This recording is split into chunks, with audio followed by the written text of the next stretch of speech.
Coucou tout le monde. Alors, je ne sais pas si vous vous souvenez, je pense que oui quand même. Je vous ai parlé hier en story, je vous ai demandé si ça vous intéresserait par hasard que je vous raconte un petit peu mon parcours de vie en tant que femme avec un TDAH. Donc je m'excuse par avance si je n'ai pas l'air à l'aise, je ne j'ai jamais été à l'aise avec les vidéos, c'est une grande première, mais je pense que dans la vie il faut aller contre ses peurs si on va avancer. Donc vous m'excuserez d'avance, voilà. Donc je reviens à ce que j'étais en train de dire. Donc je voulais vous parler de mon parcours de vie en ayant mon TDAH, donc avant que j'ai un diagnostic et maintenant que je l'ai. Donc pour ceux qui ne me connaissent pas et qui viennent d'arriver sur la page, d'ailleurs je remercie toutes les personnes vraiment de tout cœur qui sont arrivées sur la page parce que franchement ça fait super plaisir. J'adore discuter avec vous, échanger, partager, voir vos petits mondes. Donc voilà. Donc pour ceux qui ne me connaissent pas, je me présente. Je m'appelle Pauline, j'ai 26 ans et j'ai un TDAH. Et d'autres petites particularités.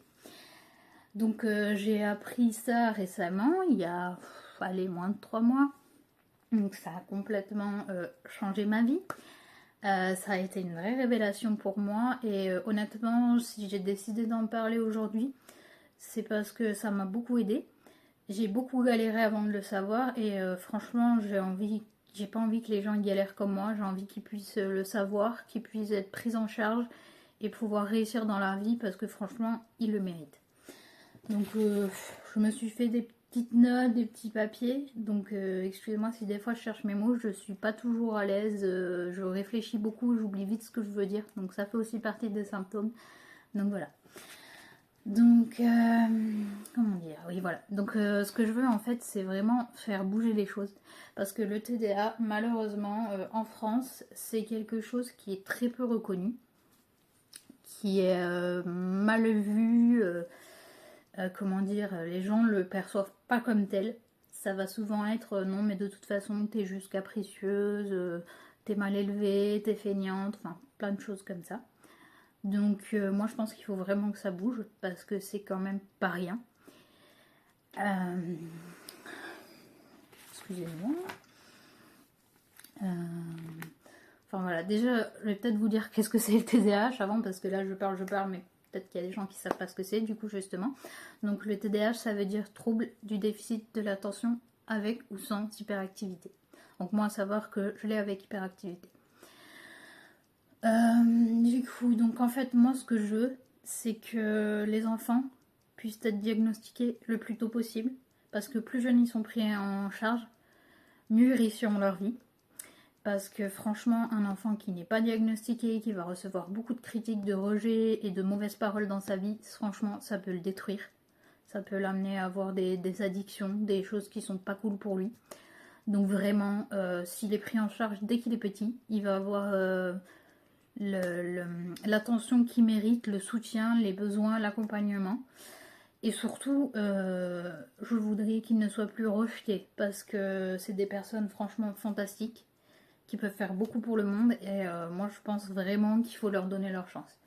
Pareil pour les personnes de mon âge, plus jeunes ou même encore beaucoup plus âgées, qui sont diagnostiquées sur le tard et qui franchement avant ça galéraient. Donc c'est pas évident parce que se confier comme ça en public, c'est pas forcément quelque chose que j'ai l'habitude de faire. Mais je pense que dans la vie, il faut quand même aller outre ses peurs parce que sinon on n'avance pas. Parce que là, si on part du principe qu'on veut que le TDAH soit plus reconnu en France, changer les mentalités des gens, je pars du principe qu'il faut en parler. Donc si on reste tous cachés dans l'ombre parce qu'on en a honte, parce qu'on en a peur, qu'on ne veut pas être jugé, ou parce qu'on a peur que les gens ne comprennent pas, ça ne bougera jamais en fait. Donc il faut qu'on se bouge. Donc je sais que c'est pas facile, même pour moi, mais il faut vraiment qu'on se bouge. Donc je prends l'exemple, imaginez demain, vous faites un super produit, vous voulez le vendre, mais vous voulez pas faire de pub. Vous voulez en parler à personne parce que vous avez peur, vous vous dites ouais mais les gens ils vont peut-être pas aimer, ils vont peut-être pas comprendre ce que c'est, je vais me prendre des critiques, on va se moquer de moi. Mais par contre, vous attendez quand même qu'on achète votre produit désespérément. Mais c'est simple, si vous ne bougez pas et que vous ne parlez pas, personne ne le saura. Donc là, je ne suis pas en train de vous dire de parler, hein. Si vous ne vous sentez pas à l'aise avec ça, c'est tout à fait compréhensible. Mais moi, là, je prends mon courage et j'y vais. Donc, par quoi je vais commencer exactement? Donc, on va commencer du début, hein, mon parcours de vie. Donc, dans ma petite enfance. Donc, quand j'étais toute petite, des souvenirs que j'en ai et de ce qu'on m'a dit autour de moi, j'étais qualifiée d'enfant capricieuse, chiante, énervante. Bon, c'est vrai que je pleurais beaucoup, je râlais beaucoup, il y avait beaucoup de choses qui ne me convenaient pas. Enfin voilà, j'étais en plus, je suis aussi du coup hypersensible. Donc il y avait beaucoup de choses qui faisaient que je pouvais être relou. Par exemple, ma maman, quand elle me cherchait des vêtements pour aller à l'école, sortir, je lui rejetais quasiment toutes ses propositions parce que je ne supportais pas certains vêtements, encore au jour d'aujourd'hui actuellement. Par exemple, je ne supporte pas les coutures. Mais alors quand je vous dis une couture, c'est pas juste une couture, hein, c'est vraiment des coutures, des fois elles sont tellement petites que même moi je sais pas où elles sont. Mais ça va me brûler, me gratter au point que je vais en devenir limite agressif. Donc je pleurais beaucoup à cause de ces choses-là. Par exemple, je ne supporte pas les coutures des chaussettes. C'est pas possible. Enfin voilà. Donc ça c'est ma petite enfance, je pourrais pas vous en dire beaucoup plus parce que c'était il y a tellement longtemps que j'en ai pas des grands souvenirs. Ensuite, mon entrée en maternelle, j'en ai aussi quelques souvenirs. Je me souviens, d'après ce que ma maman disait, que j'avais apparemment un fort caractère, que j'essayais de diriger un peu les gens. Je m'en rappelle que vaguement. On m'avait fait aussi intégrer la RASED, donc le réseau d'aide spécialisée aux élèves en difficulté. Donc j'en ai très peu de souvenirs, je m'en souviens, hein, mais je me souviens juste que je ne voulais pas y aller, que je ne savais pas ce que je faisais là. Mais apparemment on m'avait mis là-dedans parce qu'on ne comprenait pas comment je fonctionnais. Donc voilà, donc ça c'est mes souvenirs de maternelle. Jusque là, ça allait. Ensuite, je suis rentrée en primaire. Donc déjà, c'est une période où je ne me suis pas fait vraiment d'amis. J'avais une copine, et encore, c'est ma maman qui m'avait aidé à me la faire le jour de la rentrée. Donc personnellement, bien que je suis hyperactif, je ne me faisais pas remarquer. C'est vraiment, j'étais vraiment très timide et j'avais très peur des remarques, des punitions, des réflexions, donc je ne disais rien. Par contre, j'étais impossible, c'était impossible pour moi de me concentrer. C'était vraiment très compliqué, je n'écoutais pas. Je jouais avec les petits jeux dans ma trousse, enfin les gommes, les stylos, tous les trucs, je m'inventais des petits mondes, des petits bonhommes. Voilà, je n'arrivais pas à écouter. J'étais très souvent malade aussi, donc je n'allais pas souvent en cours. Après, avec le temps en grandissant, j'ai appris que ça pouvait venir du fait que je me rendais moi-même malade parce que je détestais l'école, mais tout simplement, pour moi, c'était une torture. C'est quand j'allais en cours, moi, une journée, ça me paraissait 6 mois. C'était juste l'enfer. Je voyais l'aiguille qui avançait tout doucement, j'en pouvais plus. J'attendais qu'une chose, c'était la récré pour me défouler. Donc voilà, donc ça c'est la primaire. Ensuite, l'entrée au collège. Donc là, ça commence à devenir un petit peu plus compliqué. On est des adolescents. On n'est pas toujours tendre à cette période. Donc en plus, j'avais adopté un style un petit peu farfelu, différent, parce que j'aime bien. Et puis, ça va être ma manière à moi de m'exprimer. Voilà. Donc pareil, toujours impossible de se concentrer. Très peu d'amis, peut-être un petit peu plus, mais très peu. Donc pas mal de rejets, de moqueries, enfin voilà. Voilà, c'est quand on est différent, ça ne plaît pas. Voilà, ensuite je suis rentrée au lycée. Donc là ça a été un petit peu différent, je me suis fait quand même un petit peu plus d'amis. J'avais mon petit groupe, on était 5. Donc des super amis, franchement je les remercie parce que elles comptent beaucoup pour moi. Et celle qui me donnait envie d'aller à l'école chaque matin parce que franchement je rigolais bien avec elles. Mais alors par contre en cours c'était pareil. impossible de me concentrer. Mais franchement, quand je vous dis impossible, même avec la meilleure volonté du monde, hein, c'était pas un manque d'envie, c'était que je n'y arrivais pas, je ne comprenais pas pourquoi. Je rentrais en classe, je m'assieds, je me disais, bon aujourd'hui Pauline, tu écoutes. Voilà, donc j'étais là, j'écoute. Au bout de 5 minutes, je me surprenais à être dans mes pensées totales et j'avais rien écouté. Ou alors, mieux, je m'endormais carrément. Mais vraiment, je n'arrivais pas à rester éveillée. C'était le prof parlait, vous savez, quand il dicte et que vous écrivez. Et ben moi, je commençais à écrire. Puis au fil du temps, je m'endormais. Puis quand je me réveillais, j'avais des traits partout sur mon cahier. Donc c'était génial. Ou alors je m'occupais avec des trucs, je discutais, je dessinais partout sur mon cahier. Surtout que donc au lycée, ce que j'ai fait, c'était un bac d'art et de design appliqué, machin. Donc j'aimais bien l'art, j'adorais dessiner, surtout à cette époque. Donc voilà, je n'écoutais pas. Les devoirs de la primaire jusqu'au lycée, hein, c'était à la dernière minute, vraiment. Vous savez, quand vous avez 2 semaines de vacances, que vous avez les fameux devoirs maison, donc les DM, le truc que je détestais. Ma maman me disait, t'as des devoirs à faire? Moi, ouais, tranquille, c'est bon. Ok. Et puis là, je me pointais tout le temps le dimanche soir, veille de rentrée, à 23h. Maman, j'ai un DM de maths à faire, je comprends rien. Voilà. Ma maman, imaginez sa joie. Donc je m'en ai fait un peu baver, franchement, je suis désolée, je t'aime.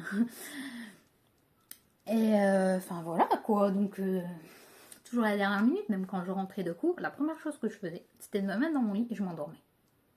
Mais pas parce que j'en avais envie ou que je voulais rien faire, j'arrivais juste pas, j'étais lessivée, épuisée, j'avais l'impression d'avoir couru un marathon, j'avais plus aucune énergie. Je me réveillais pour aller manger. Je retournais dans ma chambre, j'étais molle, j'avais du mal.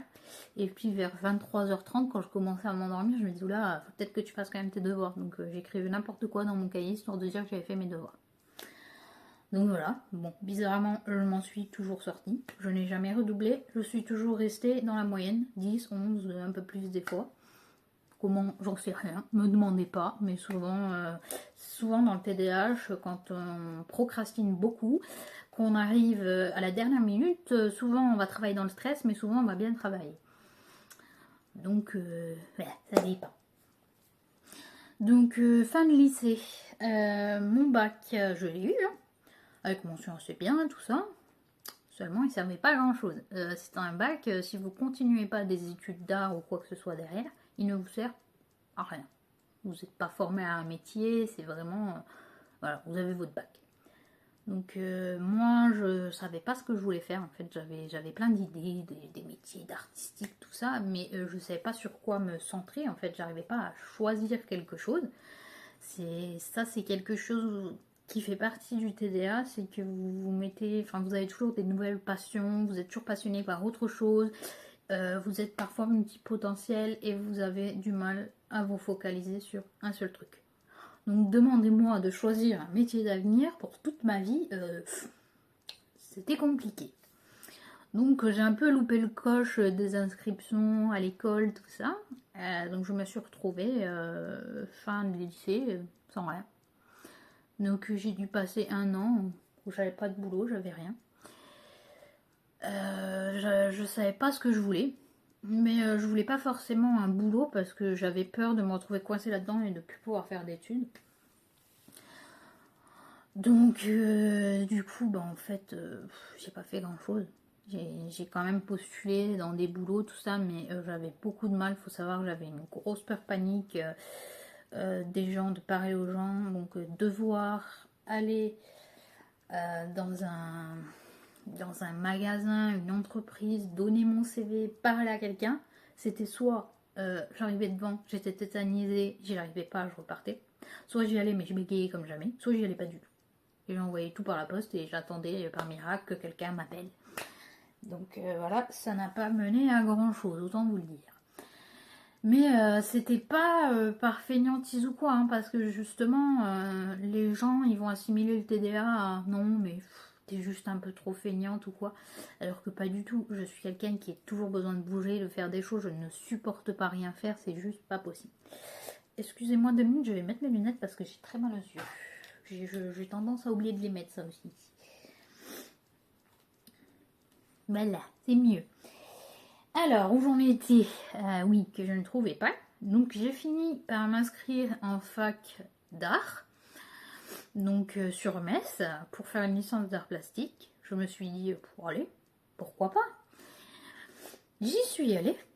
Alors, déjà, c'était hyper compliqué pour moi. Parce que se retrouver dans un amphi avec 300 personnes. Alors, imaginez tous les stimuli.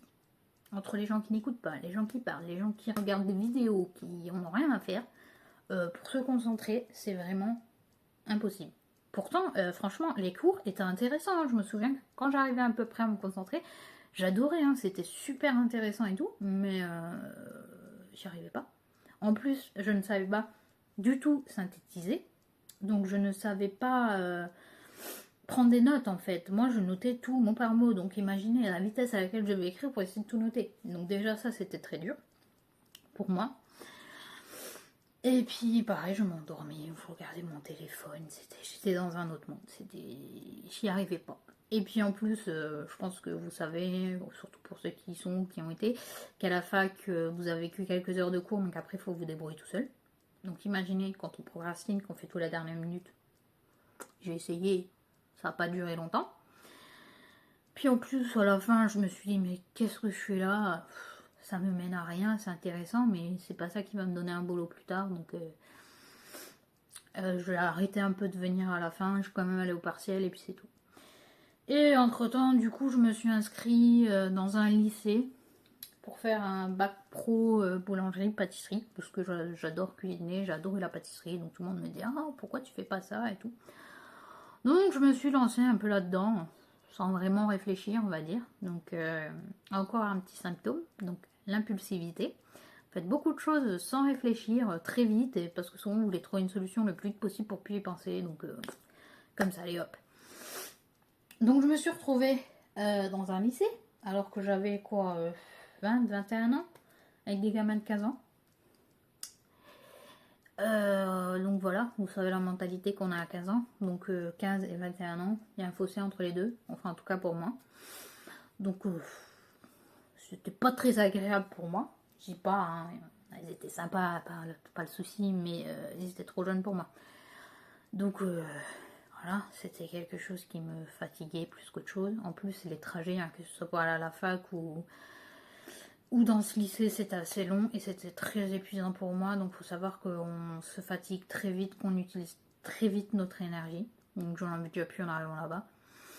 C'est à cette époque que j'ai commencé à faire des grosses crises d'angoisse. Donc, quand je vous dis crise d'angoisse, c'est vraiment vous vous mettez à hyperventiler, vous avez du mal à respirer, vous tremblez, vous avez l'impression que vous allez mourir, que c'est la fin, que vous êtes en panique totale. Donc j'ai quand même passé mon CAP avec beaucoup de stress, donc le CAP pâtissier. D'ailleurs je ne sais pas pourquoi j'ai choisi pâtissier, parce qu'au final je préfère la boulangerie, donc encore là j'ai pas réfléchi.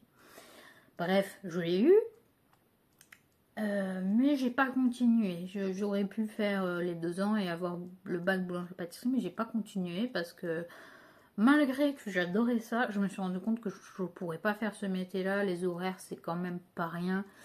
C'est quand même un métier qui est très difficile, mais surtout j'ai un maître de stage dans un des stages que j'avais fait qui m'avait vraiment dégoûté, qui me prenait vraiment pour un esclave, comme beaucoup parfois.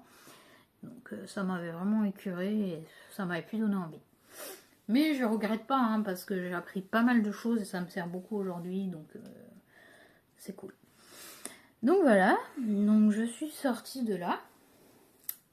Et rebelote, je ne savais plus quoi faire. Donc je me suis retrouvée un petit peu encore à la maison. Il faut savoir qu'à cette époque-là, j'étais en couple avec un garçon. Je rentrerai pas dans les détails, mais cette personne m'a fait quand même du mal. Donc voilà. Il faut savoir que moi je le qualifierais de pervers narcissique. Donc sachez que quand vous avez des hypersensibilités de TDAH, vous avez facilement tendance à vous faire embarquer là-dedans. Après, je vais pas m'étendre plus sur ce sujet. Mais disons que je l'ai suivi en Belgique, donc à Namur, là où il faisait ses études, soi-disant. Ah oui, ça s'est pas très bien passé. Je me suis retrouvée pendant des mois enfermée dans une toute petite pièce, là où on vivait. Insalubre, avec des moisissures sur les murs. Donc du haut jusqu'à la moitié des gros points noirs.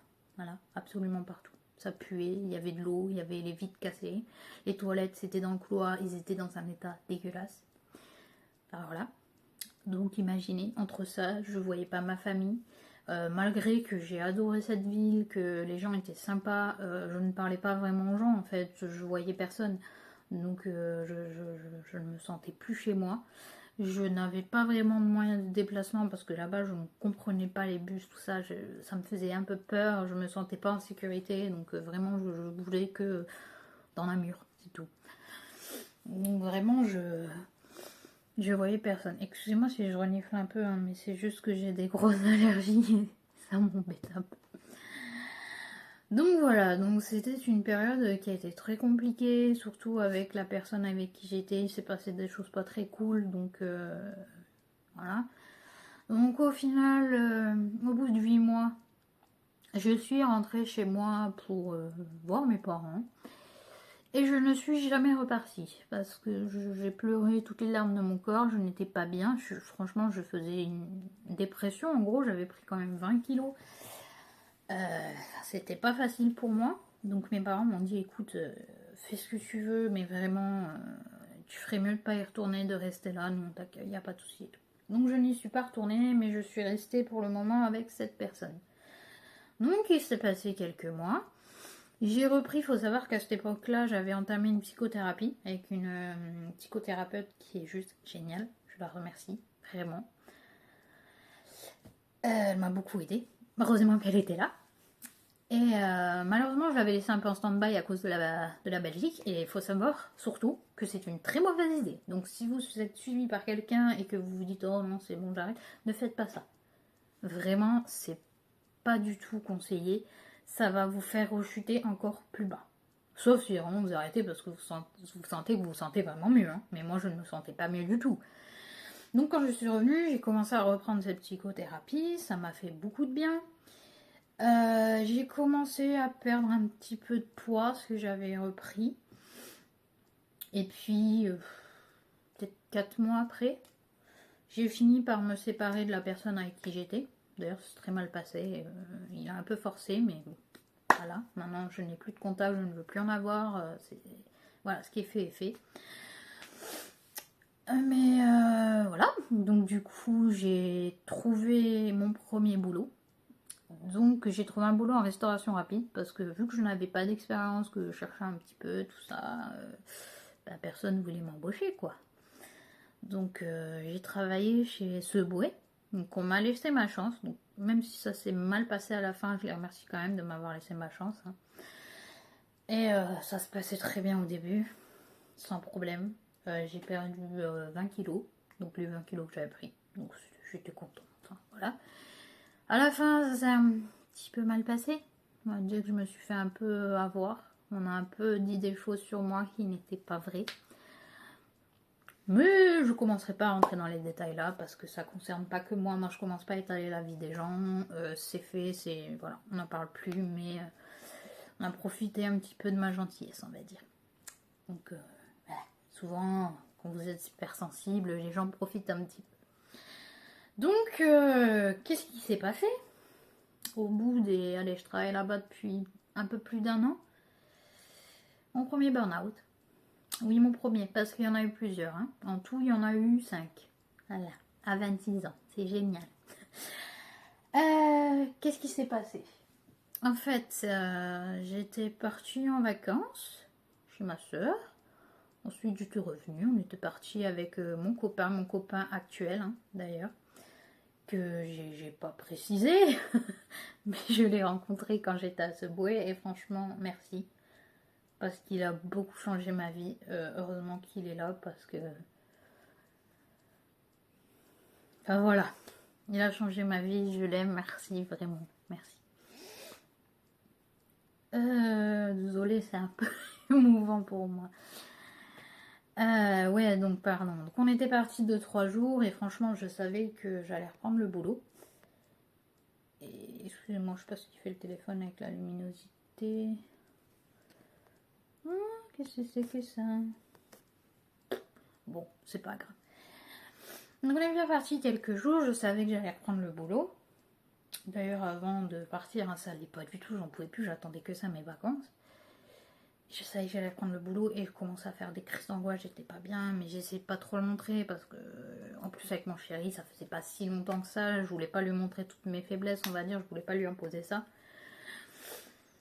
Donc, je paniquais, mais j'essayais trop rien dire. Et le soir, quand je suis rentrée, donc le jour avant de reprendre le boulot, j'ai complètement craqué, j'ai pleuré comme pas possible, je tremblais, j'en pouvais plus. Ma maman elle est venue me voir, elle m'a demandé ce qu'il y avait, je lui ai dit c'est pas possible, je peux plus retourner là-bas, j'y arrive pas, c'est trop dur, j'y arrive plus à gérer tout ce stress et tout. Donc elle m'a dit écoute, tu vas au médecin, tu vas faire un arrêt, tu te reposes et on verra après. Donc j'ai eu je crois 2 semaines d'arrêt. Donc autant vous dire que mes patrons n'étaient pas du tout contents. Je suis revenue, j'ai travaillé une journée, j'ai refait une grosse crise d'angoisse, je n'y suis pas retournée. À la fin, gros coup de tête, impulsivité justement, j'ai démissionné. Donc je me suis retrouvée sans rien.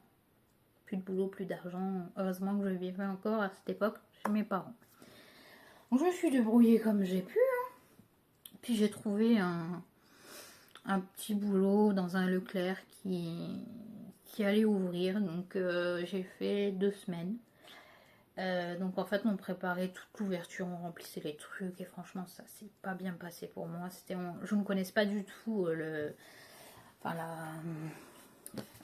excusez-moi je trouve plus mes mots.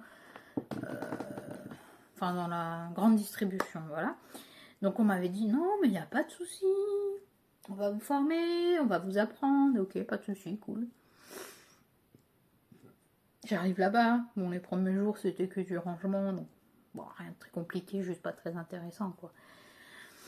Déjà on me mettait tout le temps hors du groupe. Je sais pas pourquoi, on me mettait toujours avec les intérims au lieu de me mettre avec l'équipe avec laquelle j'allais travailler plus tard. Donc je faisais pas beaucoup connaissance. J'ai dû parler je crois à 2 filles qui étaient très sympas.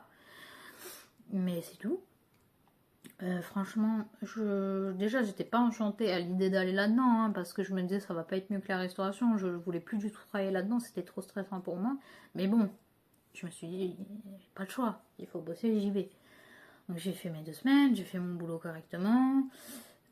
Je crois 2 jours avant la fin, je devais utiliser, je crois, un transpalette. Donc la nana, elle me dit, tu prends le transpalette, tu fais ça et tout. Je dis, mais je ne sais pas utiliser le transpalette, on m'a dit qu'on allait me former.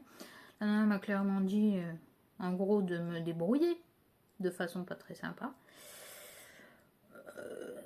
Ok, d'accord, donc je suis censée me débrouiller. Donc heureusement, il y a une dame qui était très gentille qui m'avait montré comment on faisait.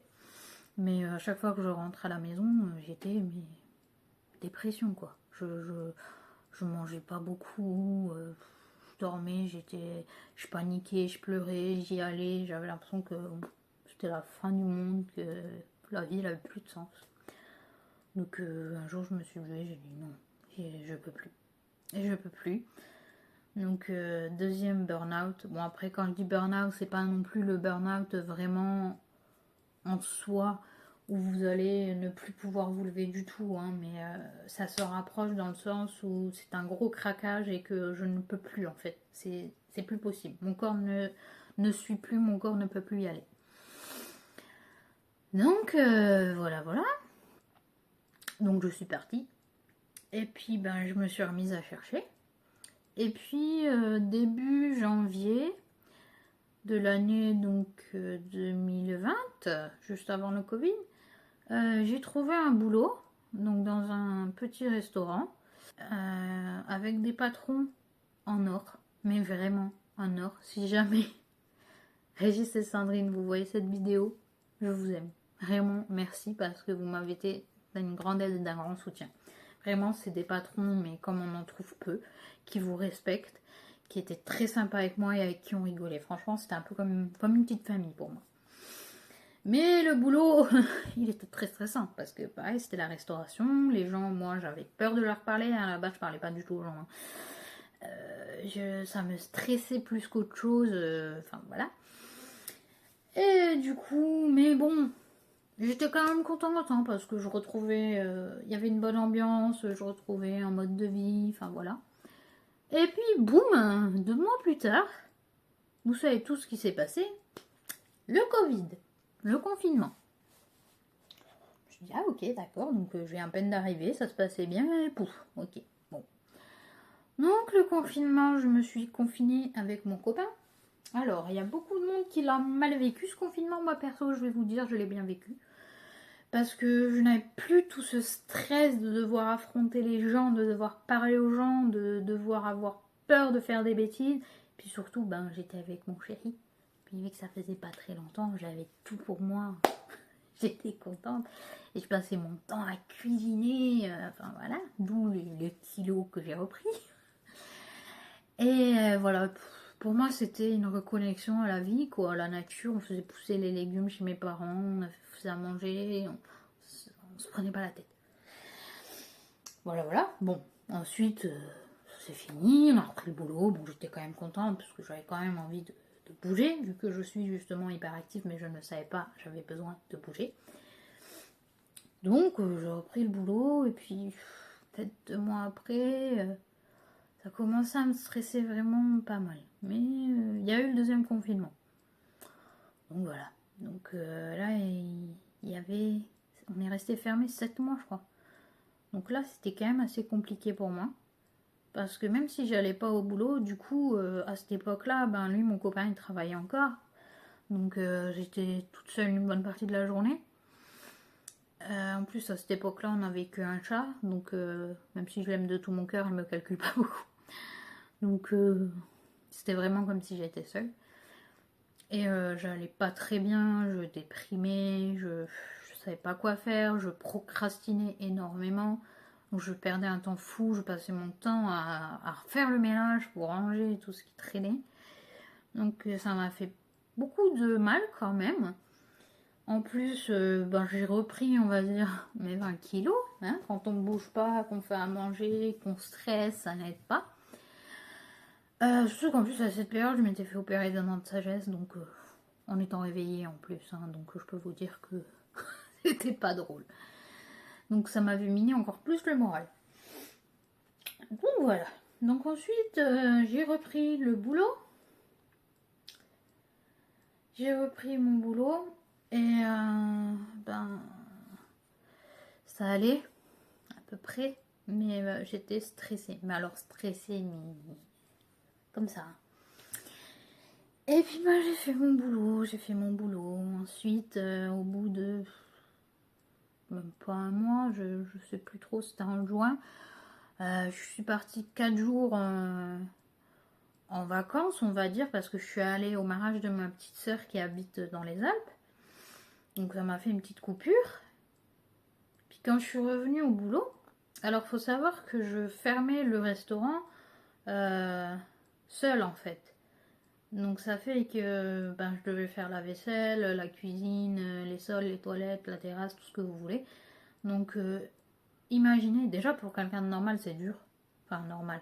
Pas normal, pardon, parce que je n'estime pas qu'on n'est pas normal ou quoi, plutôt de neurotypique on va dire. Donc pour quelqu'un de neurotypique c'est bien dur, mais alors imaginez pour quelqu'un qui a un TDAH. Alors je ne le savais pas. Le problème c'est que en fait si vous voulez quand j'allais au boulot, j'étais en panique parce que je savais que j'avais une liste de choses à faire dans un certain ordre pour être sûre de ne pas fermer à minuit quoi. Je devais fermer à 21h normalement. Donc je me mettais une pression de dingue parce que j'avais peur d'oublier quelque chose que je savais que je n'avais pas le droit d'avoir. Enfin c'est pas que j'avais pas le droit, mais je ne pouvais pas me permettre d'avoir ne serait-ce que 5 minutes où je ne me concentrais plus et où je pensais à autre chose, parce que sinon, je me retrouvais débordée. Parce que j'avais certes le ménage, mais j'avais aussi les clients. Donc voilà. Donc, si je perdais mon temps, c'était pas possible. Donc il fallait que je sois hyper focus donc sur un truc que j'aimais pas du tout. Donc imaginez, c'était pas simple du tout. En plus, j'avais peur de faire des conneries, d'oublier quelque chose. Imaginez si vous fermez mal une chambre froide ou que vous l'éteignez, que le lendemain tous les produits sont foutus, que vous oubliez d'éteindre un four ou un toaster ou un cuiseur et que ça pète. Ben voilà. Donc, vous n'êtes pas sereine. Donc, voilà. Donc, comment dire ça? Il y a un soir où je me suis retrouvée à faire une fermeture. Et là, il y avait plein de gens. J'avais les tablettes et l'ordinateur qui sonnaient de tous les côtés pour les commandes. Et je me suis retrouvée complètement débordée. J'étais au bord de la crise de nerfs. Franchement, je m'accrochais parce que j'étais là pour faire mon boulot. Que moi, je supporte pas faire mal mon boulot. Donc j'étais pas bien, j'étais en panique. Mais je tenais. Mais alors à 20h, quand j'ai fermé le rideau, j'ai fait un craquage complet. J'ai appelé ma mère. Je me suis mis à pleurer. J'ai dit maman, je sais pas comment faire. Je suis débordée. Il y en a partout. Je sais plus quoi faire. Je pleurais. J'arrivais plus à réfléchir, à parler, à tenir debout. Donc à la fin, ils ont dû venir me chercher. On s'est arrangé avec mes chefs. Voilà. Donc je suis rentrée. J'ai même pas fermé le resto quoi. Enfin, si j'ai fermé, mais pas comme il faudrait. Donc là, je me suis retrouvée, je crois, 10 jours en arrêt. Au bout de ces 10 jours, je suis revenue. Ça allait un peu mieux. On a discuté avec mes patrons qui ont très bien compris. Voilà, ils sont conscients que c'est difficile, mais en même temps, on galérait beaucoup. Hein. On n'avait pas beaucoup d'employés. On n'était que 3 à cette époque, en fait. Donc, je faisais 5 fermetures d'affilée. Mais bon, c'est pas leur faute. Hein. Moi, je leur jette pas la pierre. Et puis... Du coup, j'ai continué mon boulot, et puis en septembre, il y a une personne qui avait travaillé là avant qui m'avait parlé d'un job chez Mondial Tissu. Donc je me suis dit, oh bah tiens, ça doit être quand même moins dur que la restauration, c'est quand même quelque chose qui me passionne, vu que pour ceux qui ne savent pas encore, je suis passionnée de couture. Bon, j'apprends encore, hein, mais voilà. Je me suis dit, ouais, c'est top et tout. Donc je suis allée poser ma candidature comme ça, 2 jours après. Sans vraiment y croire, hein. Moi je suis allée comme ça.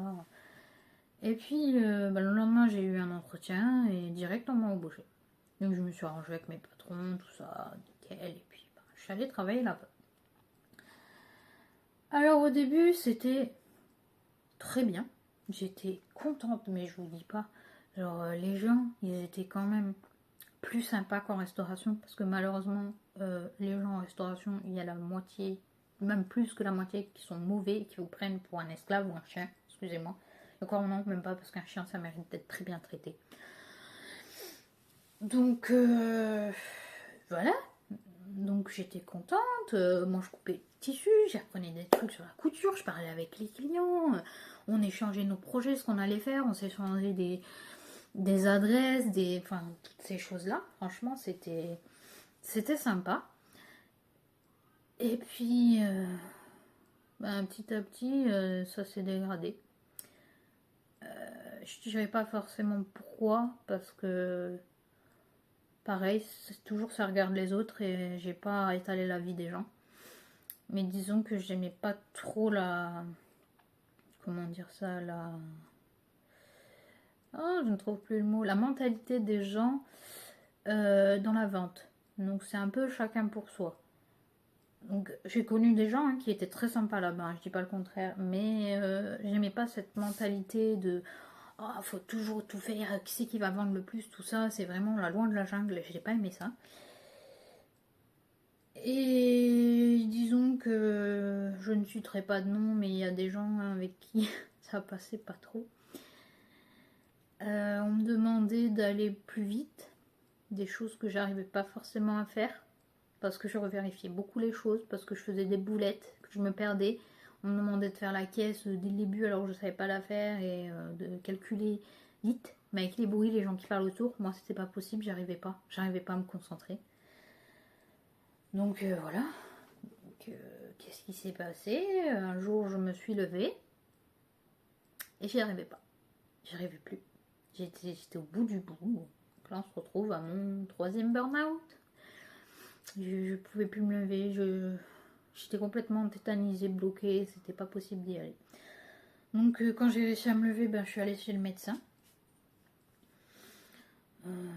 Qui m'a mis en arrêt. Oui, c'était un remplaçant, il me semble. Donc je suis allée chez le médecin, il m'a mis en arrêt pour 3 semaines, je crois.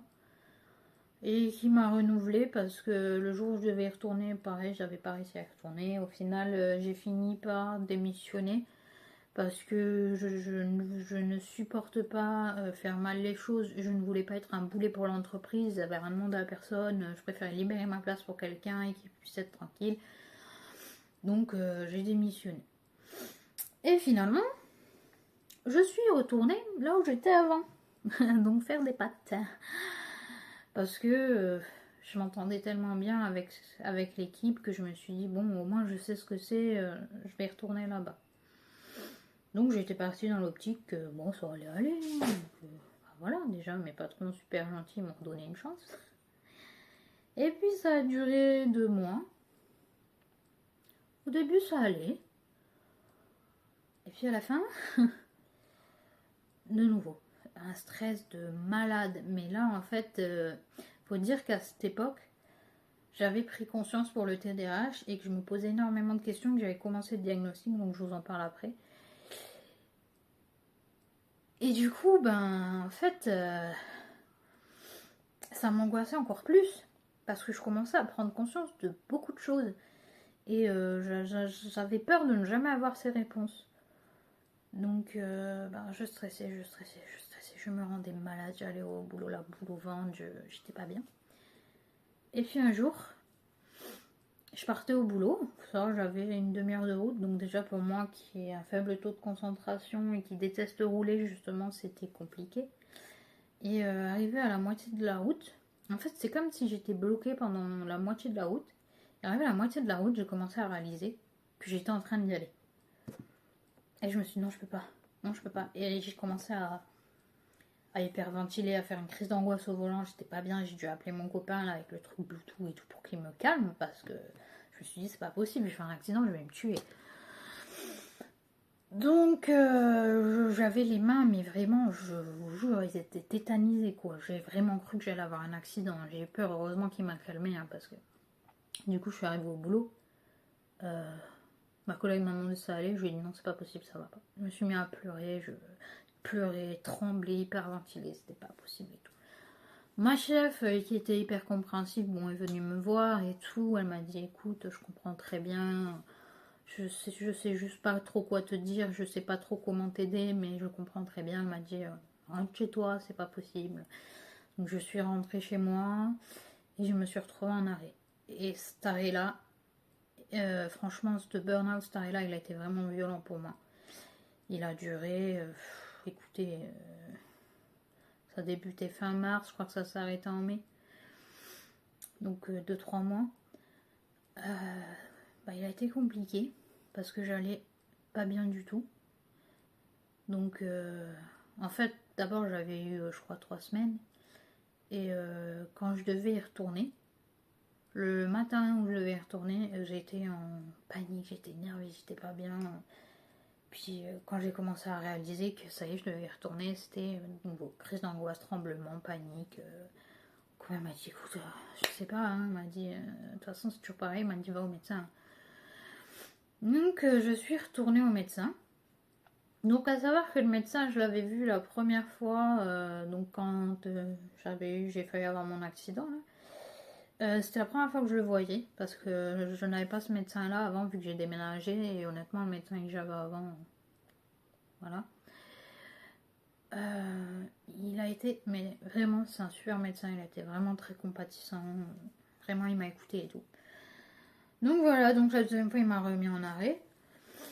Et bon, il voulait me donner des antidépresseurs, tout ça, mais il faut savoir que toute ma vie, quand on m'en a proposé, je les ai toujours refusés parce que ça me faisait super peur.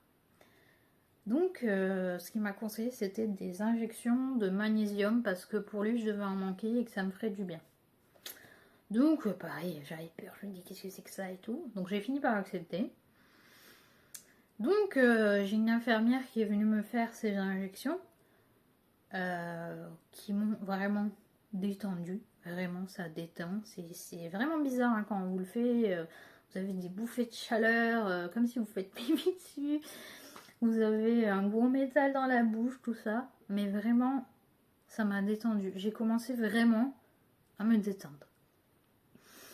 Et puis, au bout de je ne sais plus combien de temps, en fait, à chaque fois que j'allais chez le médecin, c'était comme ça.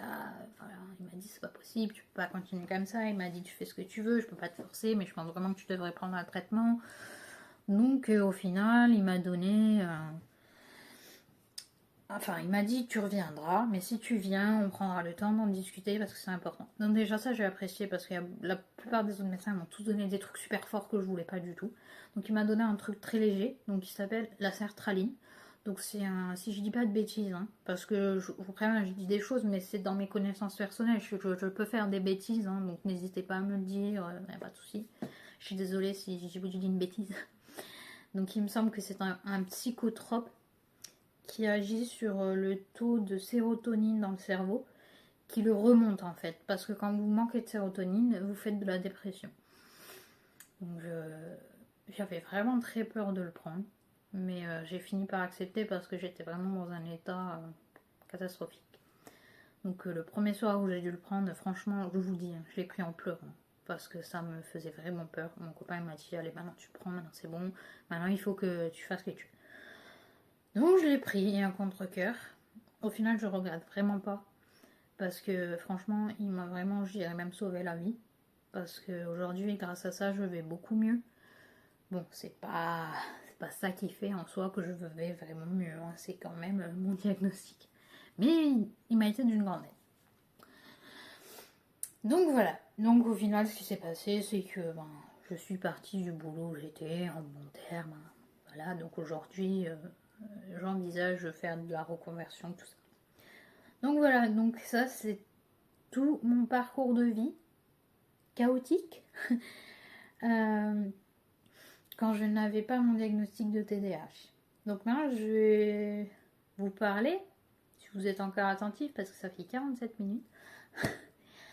Je vais vous parler du diagnostic. Donc je pense que c'est la partie qui vous intéressera sûrement le plus. Mais je tenais vraiment à vous expliquer mon parcours de vie avant. Parce que pour vous faire prendre conscience de ce que c'est. Parce qu'il y a des gens qui m'ont posé des questions sur ça tout simplement et qui j'ai eu la chance d'échanger. Donc voilà. Moi je fais une grosse histoire, je raconte tout et comme ça on est clair. Donc voilà, donc... je vais vous parler de ce fameux diagnostic. Donc, depuis toute petite, je me suis toujours sentie différente. Je savais, j'étais persuadée que quelque chose en soi n'allait pas. Mais je n'avais pas de réponse. Donc ça m'a bouffé toute ma vie, le fait de ne pas savoir ce qui n'allait pas. Donc forcément, quand on ne sait pas ce qui ne va pas, qu'on est différent, les gens, qu'est-ce qu'ils font? Les gens... Il y en a, c'est par bienveillance qu'ils pensent vous aider, et il y en a d'autres, c'est juste de la méchanceté.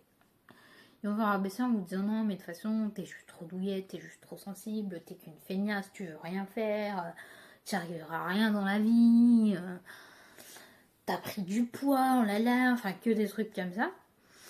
Donc ça n'aide pas, hein. Et j'ai oublié ce que j'étais en train de vous dire. Voilà, ça aussi, ça en fait partie.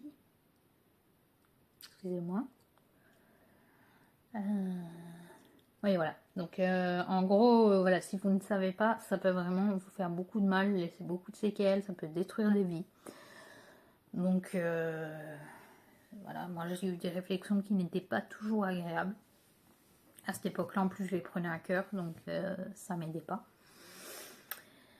Et quand vous avez cette réponse, pour moi, ça a été une véritable délivrance. Parce que vous savez enfin ce qui est différent, parce que je ne dirais pas quelque chose qui cloche, je ne dirais pas que je ne suis pas normale, parce que pour moi, ça n'a rien à voir avec de la normalité. Pour moi, ça n'existe pas, on est juste tous différents.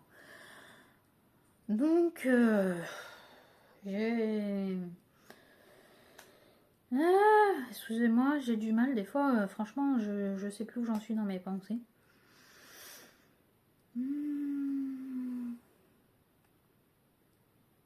Je bug. Excusez-moi, des fois, il faut que ça revienne...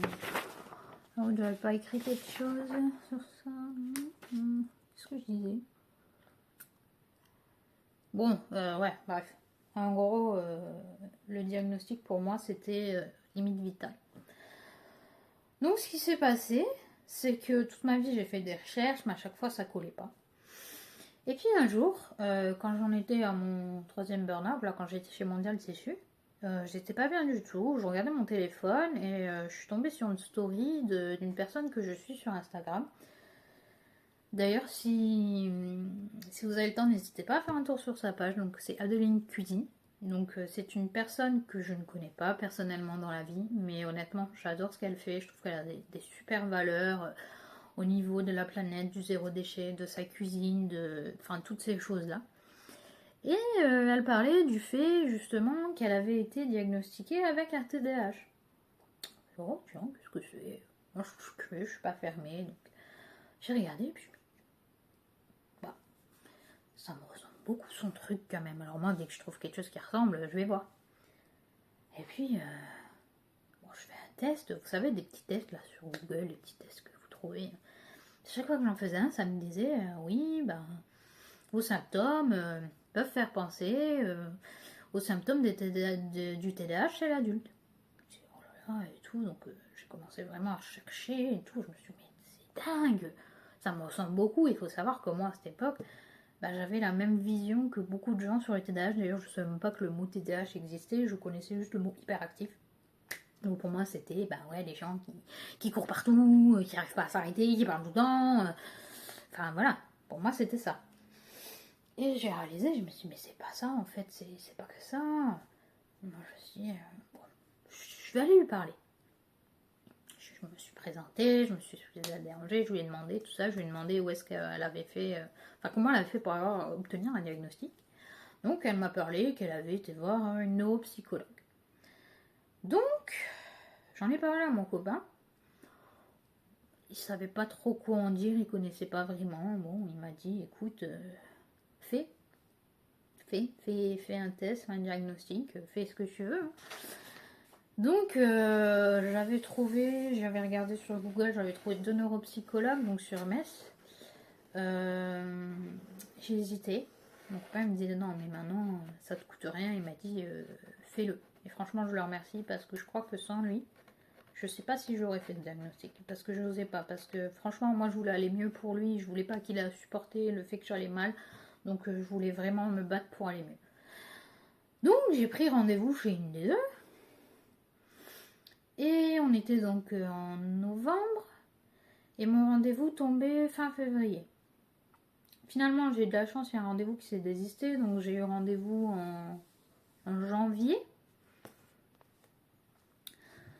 Donc j'ai eu rendez-vous en janvier, fin janvier. Donc j'ai attendu péniblement ces 3 mois. Et pendant ces 3 mois, je me posais des questions de dingue. Je faisais plein de recherches là-dessus, des autotests, tout ça. J'avais besoin d'avoir cette réponse, ça avançait pas assez vite pour moi et c'était assez compliqué. C'est surtout ça qui m'a fait craquer donc au boulot, c'est que j'avais ça sur les épaules en plus et c'était vraiment très compliqué. Donc j'ai eu mon premier rendez-vous qui a été assez difficile pour moi parce que parler de tout ça c'était pas évident, mais franchement la neuropsy que j'avais trouvée elle était super. Donc elle m'a proposé de passer un test de QI à la place juste du bilan neuropsychologique parce qu'elle m'avait expliqué qu'en gros, à travers le test de QI, on pouvait diagnostiquer le TDA. Et vu qu'il y avait des cas de douance dans ma famille et des cas suspectés, elle m'a dit que ça serait mieux de passer par là.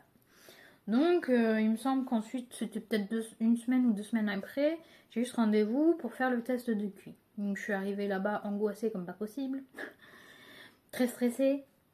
Donc on a passé ce test pendant 2 heures, 2 heures et demie. C'était assez dur pour moi de rester concentrée pendant tout ce temps. Mais je l'ai fait. Voilà. Ensuite, je suis rentrée chez moi et je crois qu'il s'est passé 1 mois avant le prochain rendez-vous seulement. Hein. Donc toujours pas de diagnostic, de compte rendu, hein, juste le prochain rendez-vous. Donc c'était déjà très long. Je me disais ouais, j'ai passé un test, je sais pas ce que ça va donner. Est-ce que je vais être débile, est-ce que je vais être intelligente, est-ce que je vais être dans la moyenne. Enfin, vous posez beaucoup de questions quand même. D'autant que j'avais quand même des caractéristiques qui ressemblent au HPI. Donc voilà, on s'est dit pourquoi pas. Donc le troisième rendez-vous, c'était avec ma maman. pour qu'on puisse parler un peu de mon enfance, parce qu'en général, quand vous avez un TDAH, en général, c'est déjà dans l'enfance. Hein.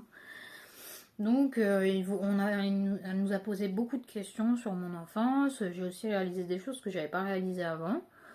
Du coup, de ce fait, j'ai eu un 4e rendez-vous. Normalement, ça aurait dû être le dernier, mais vu qu'on avait pris conscience d'autres choses, on a voulu creuser un peu plus. Sinon, ça aurait pu remettre en cause le TDA pour savoir si c'était vraiment un TDA ou si c'était l'angoisse, ma grande angoisse qui provoquait tout ça. Donc, j'ai eu encore ce rendez-vous. On s'est reposé pas mal de questions, tout ça. Donc là, c'était juste moi. Et ensuite, donc le 23 avril, non, le 22 avril, quelque chose comme ça, j'ai eu mon dernier rendez-vous. Donc c'était le rendez-vous où elle me remettait donc le petit bilan, le compte rendu du bilan psychométrique. Donc c'est tout un petit truc comme ça où elle va vous écrire en fait ses suspicions, ce qu'elle pense, votre test de QI, tout ça. Donc moi j'étais stressée comme jamais. Mais il faut vous dire aussi que pendant toute cette période de diagnostic, j'ai eu ce qu'on appelle, il me semble, le syndrome de l'imposteur. J'y croyais plus trop. En fait, je me disais non, mais c'est pas possible, t'es pas légitime d'aller demander ça, mais pourquoi tu poses des questions à la con comme ça? Elle doit se dire, mais qu'est-ce qu'elle fait là, celle-là? Elle a rien à voir avec le TDAH et tout. Vous avez presque envie d'abandonner, vous vous dites, mais je perds mon temps, mon argent, pourquoi je fais ça et tout. Donc voilà, donc je suis arrivée à ce fameux compte rendu, et là, elle a prononcé les mots. Donc pour moi, je pense qu'il y a un TDAH. Et là, je me suis pris le truc en pleine figure. Je me suis dit, quand même. D'accord. Donc on en a parlé, tout ça. Ensuite, elle m'a parlé de mon QI. Donc il me semble que c'était un truc du genre 105. Donc un QI dans la moyenne. Elle m'a dit que j'avais un QI qui n'était pas calculable parce qu'il était hétérogène. Donc apparemment, c'est ce qu'on trouve souvent chez les TDA parce que du coup, on a une mémoire à court terme qui est assez basse. Par contre, j'avais un traitement de la vitesse de l'information qui était supérieur, donc qui était au-dessus de 120, je crois. Donc bon, c'est toujours sympa, ça nous apprend des choses. Hein. Et voilà, donc on a parlé de ce TDAH. Elle m'a aussi diagnostiqué donc un trouble anxieux. Donc parce que effectivement j'avais peur des gens, tout ça. Bon, encore un peu quand même. Hein. Et une hyperphagie aussi. Donc pour ceux qui ne savent pas ce que c'est l'hyperphagie, c'est comme la boulimie, en fait, ça fait partie de la boulimie, seulement vous ne vous faites pas vomir. À savoir, dans la boulimie, en fait, on se fait vomir. On a des crises alimentaires où on va ingurgiter énormément de nourriture et ensuite on va aller le vomir. Un peu comme pour un anorexique, mais sauf que nous, on mange beaucoup. Moi, par contre, ce que je faisais, c'est que je mangeais beaucoup, mais je n'allais pas me faire vomir. Donc forcément, qu'est-ce qui se passe? Vous prenez du poids, vous avez une mauvaise image de vous-même, ça vous rabaisse encore plus. Donc il était qualifié quand même d'extrême à grave, hein, il me semble. Donc en même temps, 20 kilos en plus, c'est pas rien. Donc le yo-yo à chaque fois. Donc voilà, donc elle m'a conseillé de me faire suivre et surtout de faire un diagnostic officiel. Parce qu'il faut savoir qu'un diagnostic avec une neuropsychologue, il n'est pas officiel en gros aux yeux de la loi en France des médecins. Si vous voulez un traitement, parce qu'il existe un traitement, donc le méthylphénidate, il y a plusieurs dérivés je crois, pour le TDAH, il vous faut un diagnostic officiel. Mais ces diagnostics ne peuvent être posés en France que par des médecins, des psychiatres. Donc elle m'avait conseillé, je crois, à Strasbourg, à l'hôpital de Strasbourg, mais bien sûr, il y a une liste d'attente, pas possible, en plus ça faisait loin pour moi, tout ça. Donc je me suis dit, ça y est, ça va être le parcours du combattant pour trouver quelqu'un. Donc est-ce que je fais ou est-ce que je m'arrêtais là? Sauf que moi, au fond de moi, j'avais vraiment besoin d'avoir le diagnostic officiel. Donc le lendemain, je cherchais sur Google psychiatre TDAH. Et je suis tombée sur une psychiatre, sur Doctolib. Bon, il n'y avait pas trop d'infos, il y avait juste écrit qu'elle faisait les trucs de TDAH, ça m'a paru bizarre. Je dis, bon, allez, hein, je prends rendez-vous. Et puis, un peu plus d'un mois plus tard, j'ai eu ce premier rendez-vous. Donc elle a regardé le bilan neuropsychologique, on s'est posé des questions, elle m'a dit oh, c'est fort possible qu'il y en ait un, tout ça. Donc ça a duré 30 minutes. Ensuite il y a eu le deuxième rendez-vous, c'était... Excusez-moi, il y a à nouveau un problème avec la luminosité. Il y a eu ce deuxième rendez-vous qui était je crois 2 semaines après, où j'avais répondu à des questionnaires à la maison, tout ça, on avait vraiment discuté ensemble, elle m'avait posé pas mal de questions. Et à la fin, elle m'a remis aussi un guide sur le méthylphénidate pour m'expliquer si je voulais un traitement. Elle m'a expliqué pas mal de choses et surtout moi je lui ai demandé mais est-ce que vous pensez vraiment que c'est ça? Parce que moi psychologiquement j'ai besoin de l'entendre. Et elle m'a dit ah si, elle m'a dit non mais je vous jure qu'il y en a un. Donc je me suis dit ça y est, c'est que c'est vrai. Puis j'ai attendu le tout dernier rendez-vous et le tout dernier rendez-vous c'était le compte rendu enfin elle a écrit, on parlait ensemble et c'était les mots noir sur blanc que c'était ça. Donc là, j'ai eu une délivrance. Vraiment, j'avais besoin de savoir. C'était comme si je me réconciliais avec moi-même, que je savais enfin qui j'étais, qu'il manquait une pièce du puzzle dans ma vie en fait. Et que là, elle était là et que je savais enfin ce que j'avais. Et honnêtement, je vous jure, depuis ce jour-là, j'ai tout vu en positif. Vraiment, ça m'arrive comme tout le monde, parfois, d'avoir des petits coups de mou, des trucs comme ça. Hein. Mais ça m'a fait un bien, mais dingue. Et moi, j'ai choisi, du coup, de prendre ça comme une force, pas comme un handicap. Il y a beaucoup de gens, malheureusement, qui le prennent plus comme un handicap. Après, il faut dire que il y a certains degrés quand même dans le TDAH, j'ai pas non plus le pire. Hein. Il y en a, c'est vrai que c'est encore plus dur. Mais voilà, moi, je veux vous dire, ne lâchez rien. Franchement, battez-vous. Franchement, il y a la lumière au bout du tunnel. Franchement, j'ai été... Vous l'avez vu, et encore, j'ai pas raconté tous les détails de ma vie, il y a eu des choses encore pires. Et je me suis toujours relevée. J'ai eu des moments où je me disais, c'est pas possible, c'est fini, ça va jamais aller mieux, où j'avais envie limite de lui être là. Je croyais que je m'en sortirais jamais, qu'à chaque fois ça recommencerait. Et je vous cache pas que parfois j'ai quand même une petite angoisse à me dire, est-ce que ça va pas recommencer? Mais je me sens beaucoup mieux. J'ai l'impression que je sais enfin qui je suis et quel but j'ai dans la vie. Et honnêtement, mon but, justement, c'est de faire bouger les choses. C'est que toutes ces personnes qui ont un TDAH soient reconnues, qu'elles aient de l'aide, qu'elles soient accompagnées. C'est super important, quoi. Vous en avez besoin pour justement ne pas tomber dans des addictions. Moi, perso, j'en ai pas eu. Enfin, si, en soi, j'ai eu l'addiction de la nourriture, justement, de l'hyperphagie. Et quand j'étais petite, je suçais mon pouce aussi. Jusqu'à mes 17 ans, quand même. Et puis un petit peu aussi acheteuse compulsive, un petit peu quand même. Mais j'ai pas eu de problème avec l'alcool, les substances, tout ça, hein, parce que je ne voulais pas toucher à ça. Donc voilà, mais c'est vraiment important. Moi, je vois trop de gens qui souffrent de ça, qui veulent même pas l'accepter parfois. Alors que s'ils l'acceptaient et qu'ils acceptaient d'avoir l'aide qu'ils ont besoin, leur vie, elle serait magnifique. Vraiment, je vous jure... c'est pas une tare d'être TDAH, c'est juste un trouble neurologique en fait. Vous avez juste le taux de dopamine dans votre cerveau qui est régulé différemment. C'est juste que parfois vous en avez trop et parfois vous en avez pas assez.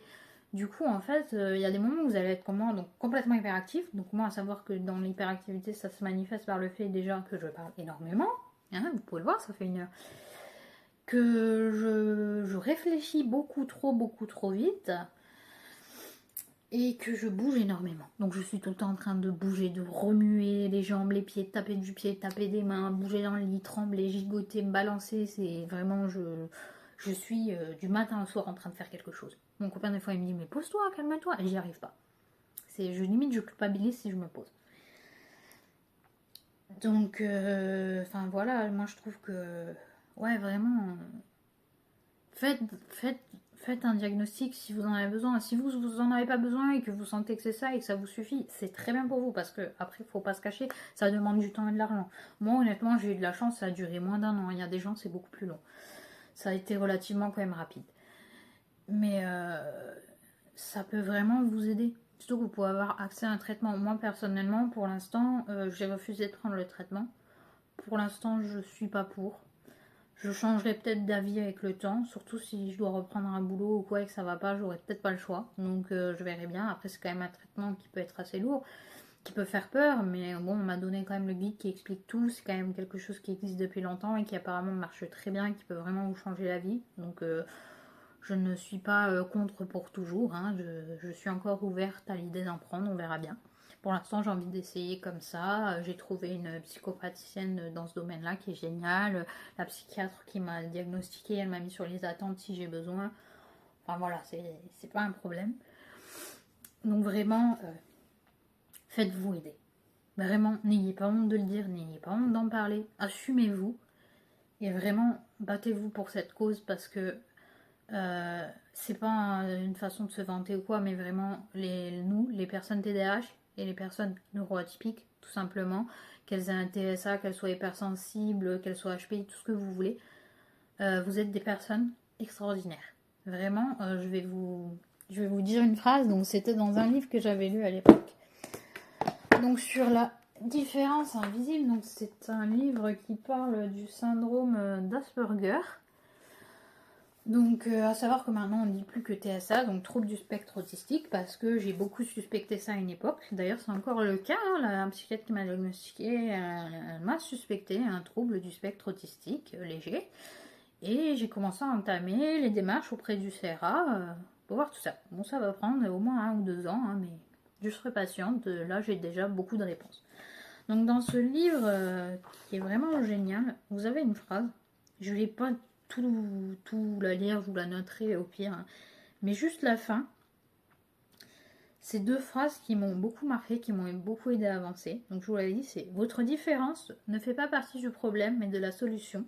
C'est un remède à notre société malade de la normalité. » Donc voilà, donc pour moi, on vit dans un monde où les gens ne veulent que des gens qui seront qualifiés de normal, de classique. Sauf que tous ces gens, malheureusement, enfin non, il y a des gens qui sont merveilleux, mais il y en a aussi beaucoup, donc je parle plus des personnes qui sont fermées d'esprit, qui veulent pas entendre parler de tout ça, qui trouvent que c'est débile, que ça n'existe pas.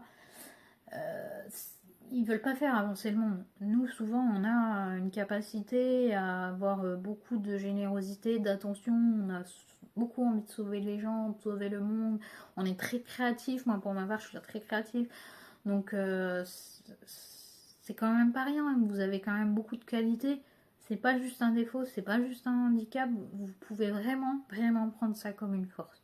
Moi, je suis sûre que dans la plupart des gens ici qui vont m'écouter, qui pensent avoir un TDAH, je suis sûre que pour la plupart, vous êtes tous super créatifs, vous avez des super idées, vous êtes super ambitieux, enfin voilà. Mais il y a ça qui vous bloque. Donc vraiment, moi je vous dis foncez, n'hésitez pas. Ça va certes vous coûter de l'argent, mais c'est tout. Ça, moi perso, ça m'a certes coûté de l'argent, je parlerai pas de prix ici, hein, mais je regrette pas. Franchement, je regrette pas. J'en avais besoin. Donc vraiment, allez-y et voilà, ça pourra que vous aider. Moi, je vous dis là, depuis que j'ai mon diagnostic, vraiment, je vais beaucoup mieux.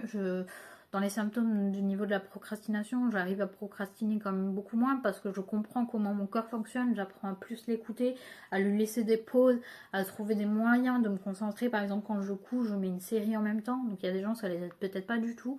Moi, ça me permet de calmer un peu mon flux d'idées dans la tête, de me concentrer un peu sur les voix de ce qui se passe à la télé sans regarder et j'arrive un petit peu mieux à gérer. Donc après, si vous voulez que je fasse une autre vidéo ou quoi un jour pour vous expliquer un peu mes techniques, je peux. Après, bon, c'est tout récent, donc je suis encore en train de me débrouiller. Hein. Mais il y en a quand même pas mal. Il y a tout à fait moyen de gérer ça. Et je sais encore plus ce que je voulais dire.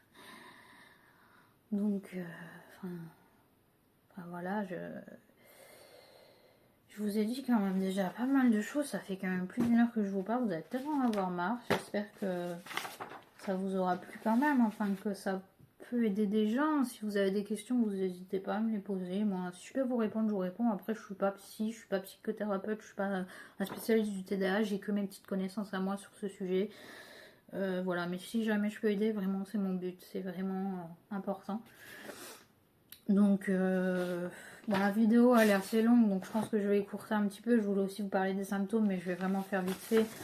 Vraiment, moi, si je regarde les symptômes que la psychiatre elle a écrit, donc c'est beaucoup sur le plan intentionnel. Je vais faire beaucoup d'étourderies, donc vraiment, je vais souvent casser des trucs, oublier de faire des choses comme il faut, ranger des choses là où il faut pas, par exemple, le parmesan dans le tiroir au lieu du frigo. Je vais souvent risquer d'oublier mes affaires un peu partout. J'ai déjà oublié mon sac au restaurant, j'ai failli l'oublier par terre devant chez le médecin. Enfin, toutes ces choses-là. Aussi, les oublis vraiment au niveau de la mémoire à court terme, j'oublie très vite ce que je suis en train de faire. Donc, par exemple, je vais aller d'une pièce à une autre, je suis même pas arrivée, j'ai oublié. J'oublie à quoi je voulais penser. Si je note pas tout de suite, si je fais pas tout de suite, j'oublie ce que je voulais faire parce que je réfléchis très vite. C'est vraiment. C'est un TGV dans ma tête. Donc, toutes ces choses-là, il y a vraiment la procrastination, ça s'est calmé, mais vraiment à une époque où j'étais capable de rien faire de mes journées juste parce que j'imaginais le projet à faire et que ça me stressait, que je me disais que j'allais pas y arriver et que du coup j'avais pas envie. Donc je faisais pas, mais je comprenais pas pourquoi, parce que j'avais envie de le faire, je voulais faire ces choses-là, mais j'y arrivais pas. Donc aussi, oui, je peux être très vite distraite par des bruits, par des gens qui parlent, par tout et n'importe quoi. Quand on me parle, souvent, malheureusement, je n'écoute pas. C'est pas que j'ai pas envie, mais j'y arrive pas.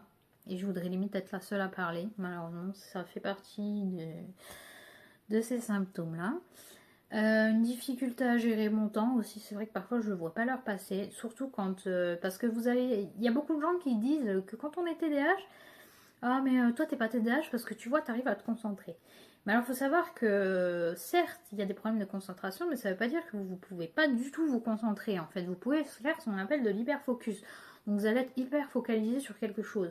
Donc quelque chose qui vous plaît, vous êtes capable de le faire pendant par exemple 5 ou 10 heures d'affilée, en oubliant carrément d'aller manger, boire, aller aux toilettes, enfin tout ça. Pourtant moi je vous le dis, je suis une grande miss pipi et quand je suis en hyperfocus je vais peut-être faire pipi une fois. Hein.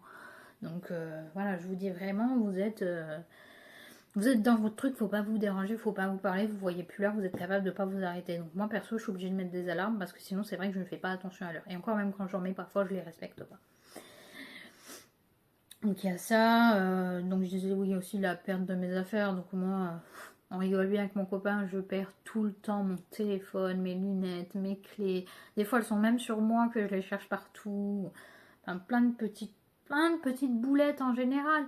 Alors oui, les gens vont dire ah mais on est tous un peu TDAH, on fait tous des étourderies.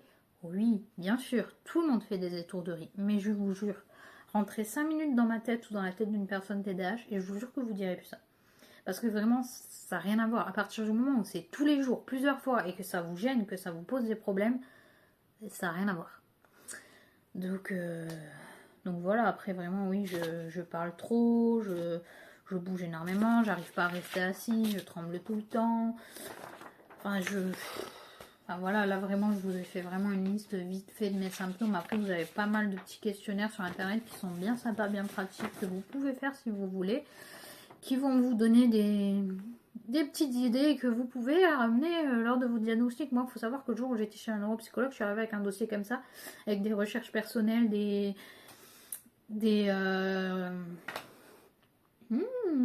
questionnaires que j'avais remplis moi-même, des articles sur le TDAH, j'avais surligné plein de trucs, mes bulletins scolaires, ça peut être super important vraiment, ça peut vous aider, donc si vous les avez encore, c'est génial, pensez à les ramener. J'ai plein d'autres symptômes, mais vraiment c'est compliqué à expliquer, vous voyez, j'ai du mal à penser à tout, c'est vraiment... c'est pas évident, mais j'apprends à le gérer. Vraiment, moi, c'est pas quelque chose que j'ai honte. C'est pas quelque chose qui... Ça m'a gêné toute ma vie, mais là, j'apprends à le gérer. C'est plus au niveau du boulot, effectivement, que ça peut poser problème. Donc pour l'instant, j'essaye de trouver des solutions. J'aimerais bien essayer de monter ma micro-entreprise, donc en couture, parce que j'adore ça. Ou alors, même blogueur culinaire, tous les petits trucs là, parce que j'adore partager avec vous. J'adore... partager mes recettes, j'adore cuisiner, j'ai tout le temps des idées qui fusent dans la tête et tout, j'adore faire baver certaines personnes qui se reconnaîtront si je regarde cette vidéo. Et enfin voilà, et quoi, du coup, on verra bien, pour l'instant c'est en cours, ce qu'on m'a dit, vraiment tous les médecins et les pros que j'ai vus m'ont dit, de prendre le temps qu'il fallait, d'apprendre à gérer ça, et ensuite de voir. Alors à savoir aussi une chose importante que je souhaite vous dire, parce que moi au début on m'a dit que ça n'existait pas, mais à savoir que quand vous avez un TDAH ou un TSA qui est diagnostiqué officiellement, vous pouvez faire auprès de la MDPH, pardon, j'ai positionné, vous pouvez faire une demande de RQTH, donc reconnaissance qualité travailleur handicapé. Parce que même si je veux pas avoir ça comme un handicap, faut pas se leurrer, c'est vrai qu'au niveau du boulot, ça peut être une situation très handicapante. Donc vous pouvez avoir des aides, vous pouvez, si vraiment vous n'êtes pas du tout en mesure de travailler, vous pouvez avoir, il me semble, une pension. Dans mon cas, où vous voulez monter une micro-entreprise, enfin, j'envisage, parce qu'un TDAH, on change tout le temps d'avis. Vous pouvez, dans ce qu'on m'a dit, avoir des aides financières pour la monter, avoir des réductions sur les cotisations sociales à l'année. Donc moi, on m'a dit ça tout récemment, donc j'ai commencé à remplir le dossier, et on verra bien, ça prend un peu de temps, il me semble. Voilà, faut être patient dans la vie pour avoir ce qu'on veut. Donc, ce que je vous ai tout dit, parce que franchement là, ça fait 1h15 que je parle, même moi je commence à avoir limite la bougeotte, à avoir besoin de bouger. Et je pense qu'au bout d'un moment, vous allez vous endormir si je continue à parler comme ça pendant 1 heure. Surtout si vous êtes TDAH, parce que je sais que c'est pas évident. Donc, moi, je pense avoir dit le plus gros. Donc, mon parcours de vie, le diagnostic, un peu mes symptômes. Vraiment, si vous ne le connaissez pas, renseignez-vous. C'est pas rien, c'est important. Il faut que les choses bougent. Vraiment, c'est méga important.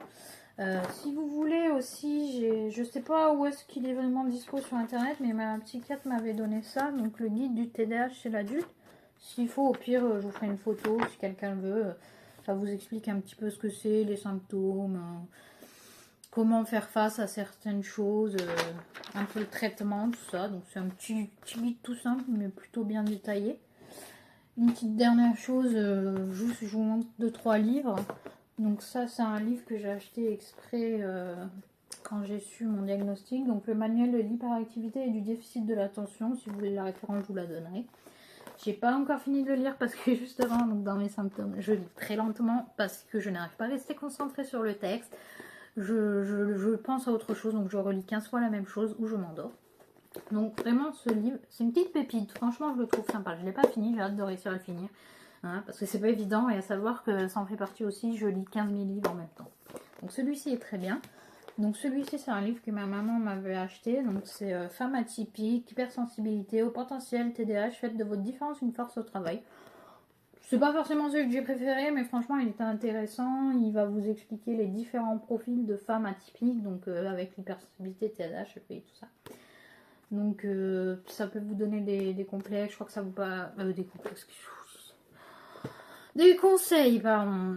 Ça va aussi vous expliquer un petit peu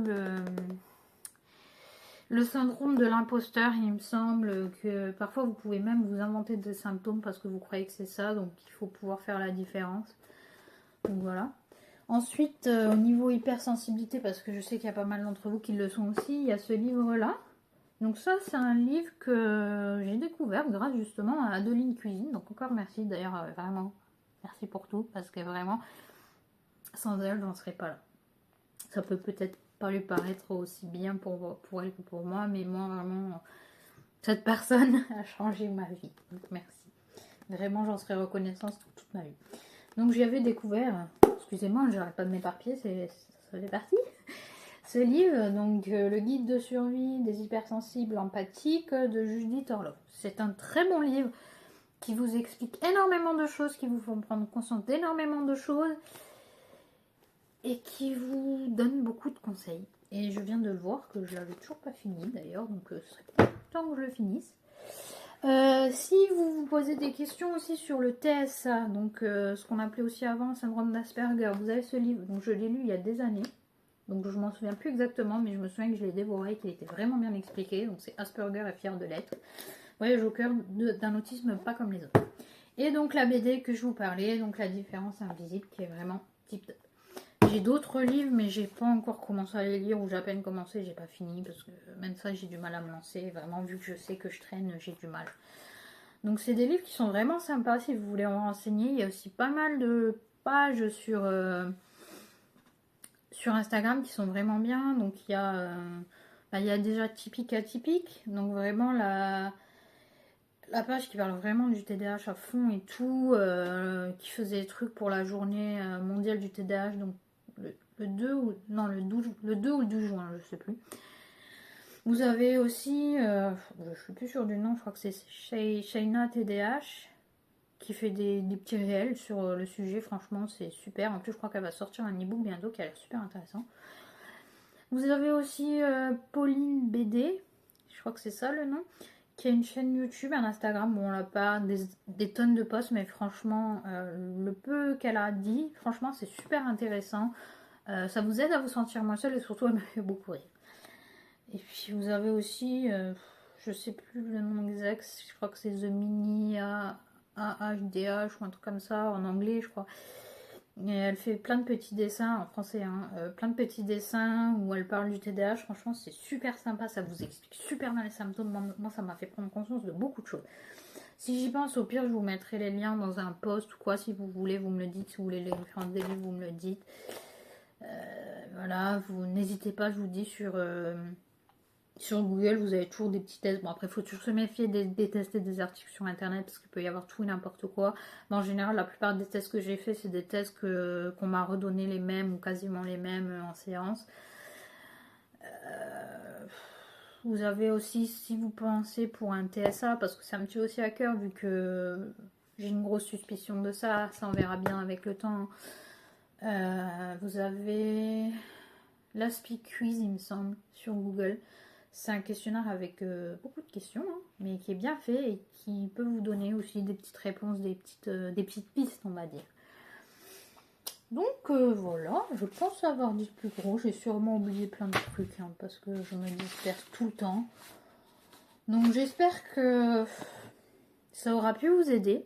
Je suis désolée si la vidéo elle est vraiment longue, hein, vraiment, mais c'est pour ça que j'ai fini par faire une vidéo, même si je suis pas à l'aise, parce que là, un texte, ça aurait été un roman, hein. Limite, il faut que j'écrive un livre dans ce cas-là. Pourquoi pas. Et puis, bah voilà, j'espère que ça peut vous aider, que ça va faire évoluer les gens, que ça va faire comprendre des choses à des gens. D'ailleurs, je l'ai pas forcément dit à tout le monde autour de moi, donc je pense que c'est aussi l'occasion que les gens l'apprennent. Vu que je l'ai pas vraiment, voilà, je l'ai pas dit à tout le monde. C'est vraiment ma famille proche qui le sait et mes amis proches. Donc voilà. Donc si vous avez des questions, n'hésitez pas. Si je peux y répondre, si je peux vous aider, je le ferai. C'est vraiment, ça me tient à cœur. Il n'y a pas de souci. J'ai du temps. Enfin voilà, je suis très disponible. Je réponds très rapidement. Voilà. Donc n'hésitez pas. Et surtout, croyez en vous. Vraiment. Ne lâchez rien. Battez-vous. Je vous jure, je vous promets que vous pouvez avoir une vie magnifique. Vraiment. Il y aura toujours des hauts, il y aura toujours des bas, mais vous vous relèverez toujours. Vraiment. Donc si vous avez besoin d'un diagnostic, allez-y. Si vous avez besoin de m'en parler, allez-y. Si vous voulez pas trop en parler pour l'instant, pas de problème. Si vous voulez me parler à moi, pas de problème. Si vous voulez parler à quelqu'un d'autre, pas de problème.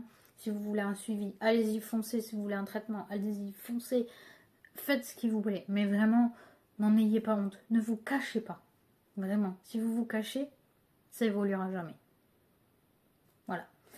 Donc je pense que j'ai tout dit. Alors, des bisous et ciao.